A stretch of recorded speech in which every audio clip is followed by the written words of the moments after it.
اب اس کو کہتے ہیں امام احمد رضا کہ درمیان سے رستہ پھر کیسے نکلے؟ یہ جہاں پھسل پھسل کے بڑے بڑے محقق گر رہے ہوں اور جہاں بھٹک بھٹک کے بڑے بڑے سکالر گر رہے ہوں، وہاں رضا پلسیا وجد کرتے گزریے۔ یہ ہے بریلی کے تاجدار کا مقام۔ فتاوی رضویہ شریف میں جلد نمبر 28 میں سوال ہے اور ہر لحاظ سے وہ بڑا اہم ہے، اور اس کے جواب میں عوام کے لیے تو روشنی ہے ہی، خواص کے لیے بھی،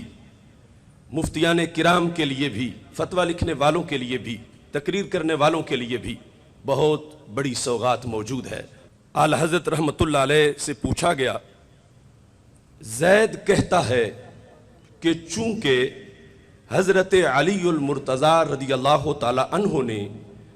8-10 برس کی عمر میں اسلام قبول کیا اور اس سے پہلے کبھی دامن پاک آپ کا نجاست شرک و کفر سے آلودہ نہیں ہوا،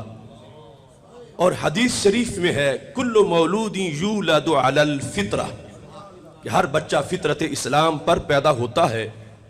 یہ حدیث دلالت کرتی ہے کہ کل بچے کا دین اسلام ہے، لہٰذا ہم کہہ سکتے ہیں کہ جناب علی المرتضیٰ رضی اللہ تعالیٰ عنہ ہمیشہ سے مسلمان تھے۔ یہ زید کا قول ہے، ہمیشہ سے مسلمان تھے۔ عمر کہتا ہے کہ جب حضرت علی المرتضیٰ رضی اللہ تعالیٰ عنہ کرم اللہ تعالی وجہ نے 8-10 برس کی عمر میں اسلام قبول کیا تو یہ کہنا کہ آپ ہمیشہ سے مسلمان تھے محض غلط ہے۔ بینو توجرو، الجواب قول زید حق، یعنی قول زید کیا تھا کہ حضرت مولا علی رضی اللہ تعالیٰ عنہ ہمیشہ سے مسلمان تھے۔ قول زید حق و مقبول و زام امر باطل و مخذول۔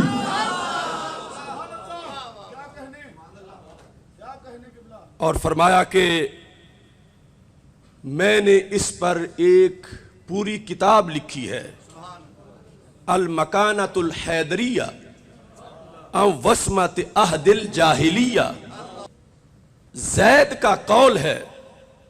اس کے دلائل پر اعلیٰ حضرت رحمت اللہ علیہ نے مکمل تصنیف فرمائی، اور عمر کا قول جو ہے وہ تشویش عام ذہنوں میں بھی آ سکتی ہے کہ جب یہ کہا جاتا ہے کہ 8 سال کی عمر میں اسلام قبول کیا، اور یہ آج سے نہیں، یہ تو شروع سے سیرت میں ہے، حدیث میں ہے، تراجم میں ہے کہ یہ قول اسلامی لٹریچر میں موجود ہے کہ حضرت علی المرتضیٰ رضی اللہ تعالی عنہ بچوں میں سب سے پہلے اسلام لائے۔ تو عمر کا یہ ذہن ہے کہ جب وہ ہمیشہ سے مسلمان تھے تو پھر قبول کیا کیا؟ یا تو پھر یہ ساری تاریخ غلط ہونی چاہیے، سارے لٹریچر کی غلطی ہونی چاہیے، اور یہ بڑے بڑے ائمہ صحابہ تابعین سے لے کر یہ ان تک بات پہنچے گی۔ تو اعلیٰ حضرت رحمت اللہ علیہ نے ترازو ہاتھ میں پکڑ کر جواب میں فرمایا کہ زید کا قول عمر کو تو لگتا ہے نا کہ اس میں بڑا غلو ہے کہ ہمیشہ سے مسلمان تھے۔ فرمایا ہاں مجھے زید کے قول پر اعتراض ہے تھوڑا سا۔ کون سا؟ کہ اس کے قول میں ایک بات قابل گرفت ہے۔ کون سی بات؟ فرمایا ہاں عبارت زید میں یہ لفظ قابل گرفت ہے کہ ہم کہہ سکتے ہیں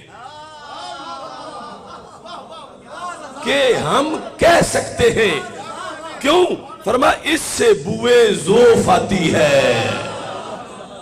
یعنی اس نے یوں ذکر کیا جیسے بڑی مشکل سے یہ رستہ بن رہا ہے اس بات کا،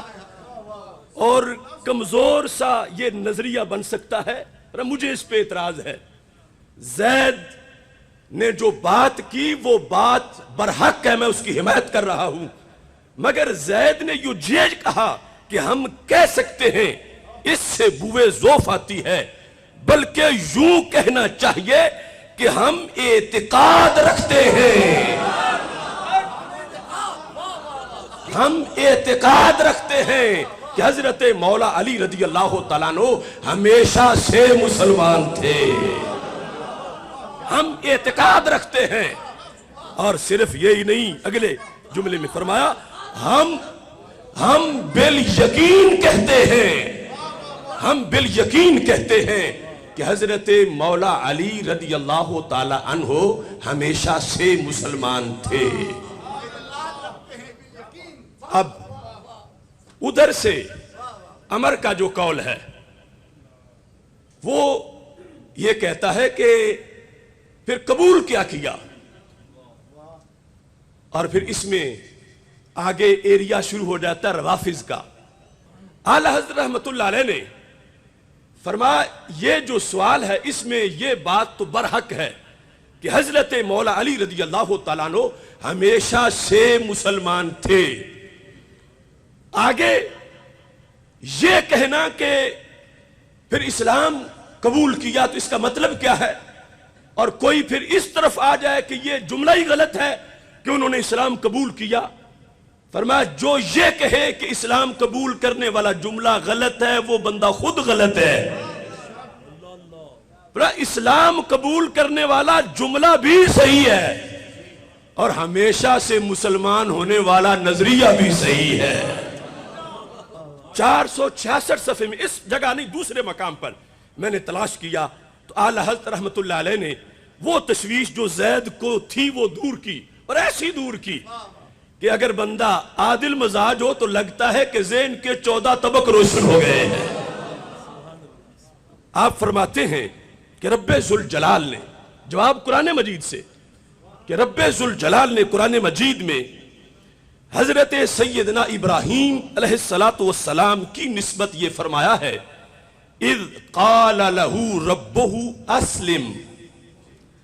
قال اسلمت لرب العالمین۔ جب رب ذوالجلال نے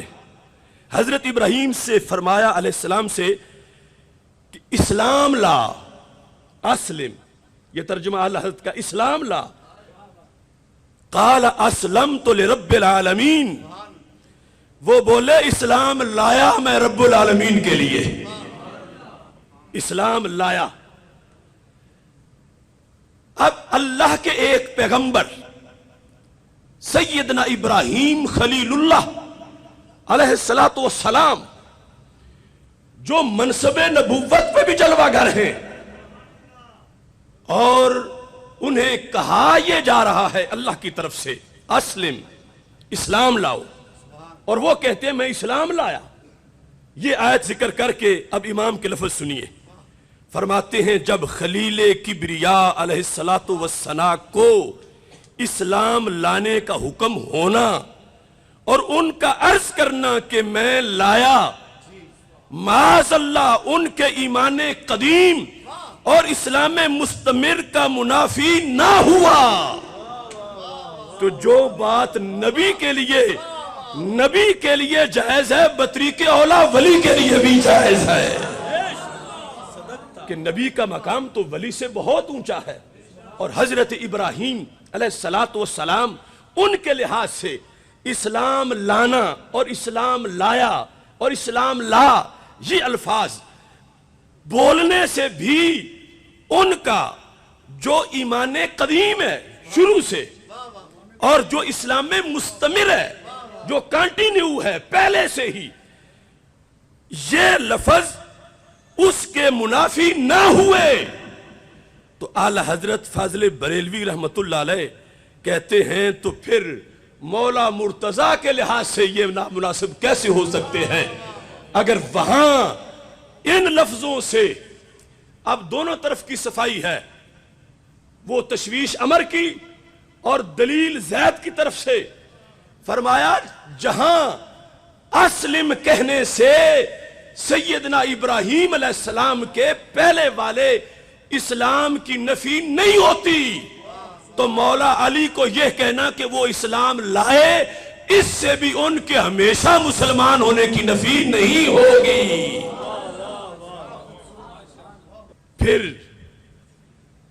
تفضیلیوں کو بھی ایک دھکا دیا، کہنے لگے میں نے جو لکھا ہے اس سے جس طرح روافض کی نفی سامنے آئی،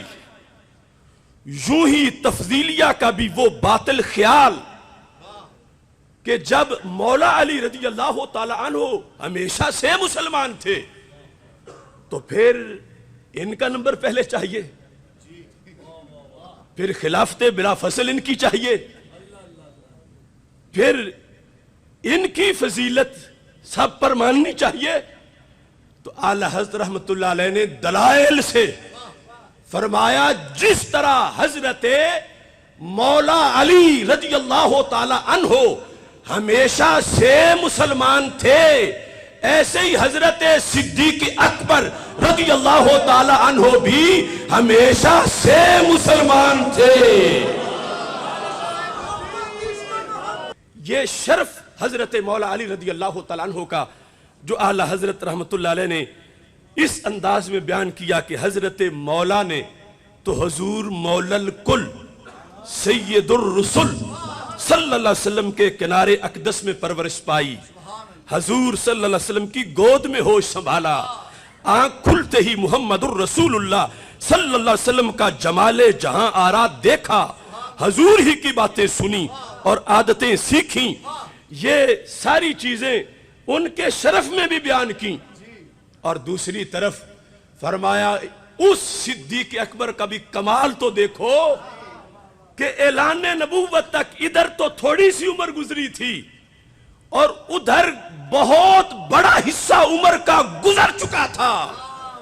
اور صدیق نے پھر بھی اپنے دامن پہ کفر و شرک کا داغ نہیں لگنے دیا۔ ہر ایک کا اپنا اپنا مقام اور اپنی اپنی فضیلت ہے، اور اس سے میں اپنے کراس استدلال سے آپ کی توجہ ادھر بھی دلانا چاہتا ہوں کہ جب یہ صورتحال ہے ان دو خلفاء کی اور سرکار کے ان دو عظیم امتیوں کی، تو پھر 40 سال سے پہلے نبوت مصطفیٰ کا علم کیا ہوگا؟ یعنی ہمارا رستہ تو یہ ہے کہ ہمارے اکابر اس پہ لکھتے رہے